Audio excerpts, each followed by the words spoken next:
All right, let's get right into it. We're going to pull back the curtain on something that's on a lot of our minds: financial freedom. And we're going to explore the real reasons why, for so many people, it feels like it's just completely out of reach. I mean, does this feel familiar to you? That constant feeling that you're on a treadmill, you're working harder, you're putting in more hours, you're doing everything you're supposed to do, but you're not actually getting anywhere. It's like the finish line just keeps moving further and further away. And here is the single most important idea we're going to talk about today. What if that struggle isn't a personal failure? What if you're not failing the system, but the system is, in some ways, failing you? The argument here is that the whole economic game is designed to keep you in a state of dependency. Now, to really wrap your head around this, you kind of have to look back in time, because these invisible chains, they're not a new invention. They've just changed shape over the centuries. Just look at this timeline, right? In medieval Europe, peasants were literally tied to the land. Then, the Industrial Revolution comes along, and workers are tied to factories by their wages. Fast forward to the 20th century, the middle class gets tied to their jobs through mortgages and car loans. It's a cycle of debt and consumption. And today, well, it feels like that cycle is on steroids. Soaring costs and massive debt have become the default for almost everyone. It's the same game, just a different board. So, let's bring it to the here and now. How does this architecture of dependency actually function today in our modern world? This chart right here tells a huge story. Look at the middle bar. Our productivity has gone through the roof. We're creating more value than ever before. But then look at the other two bars. Our wages have basically flatlined, while the cost of just living, housing, healthcare, education has absolutely exploded. So you have to ask, where is all that extra value we're creating actually going? And a huge piece of that puzzle is inflation. You know, we hear about it all the time. Prices are going up. But it's so much more than that. It's a silent tax. It quietly eats away at the money in your bank account and the value of your paycheck. But here's the kicker. It actually benefits people who own assets, things like real estate, stocks, businesses.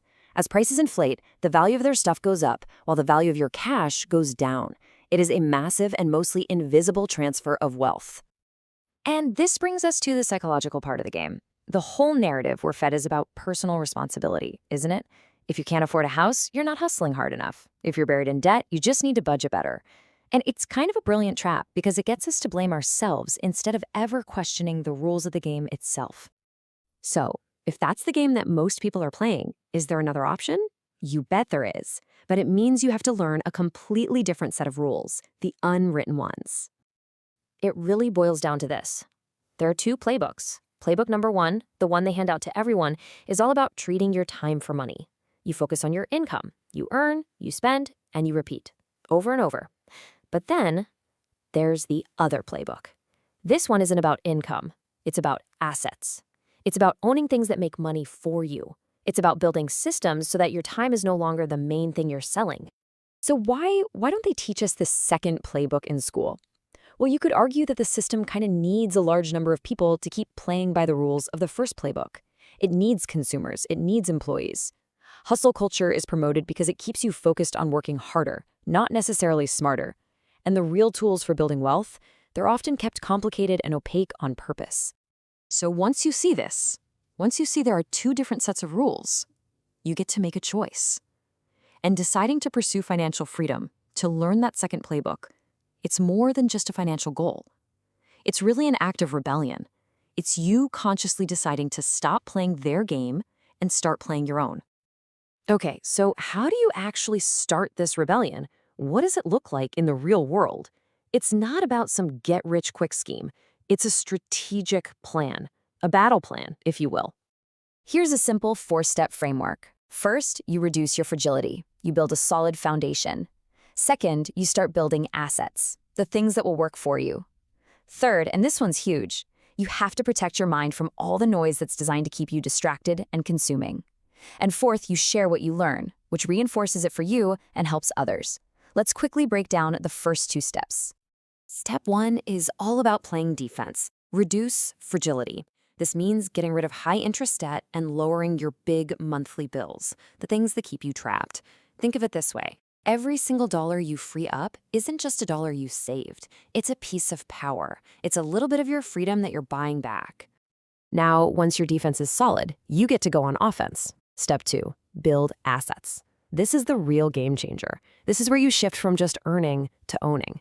An asset can be a high-value skill, a business you start, an investment property, a piece of intellectual property, anything that generates income without you having to actively trade your hours for it.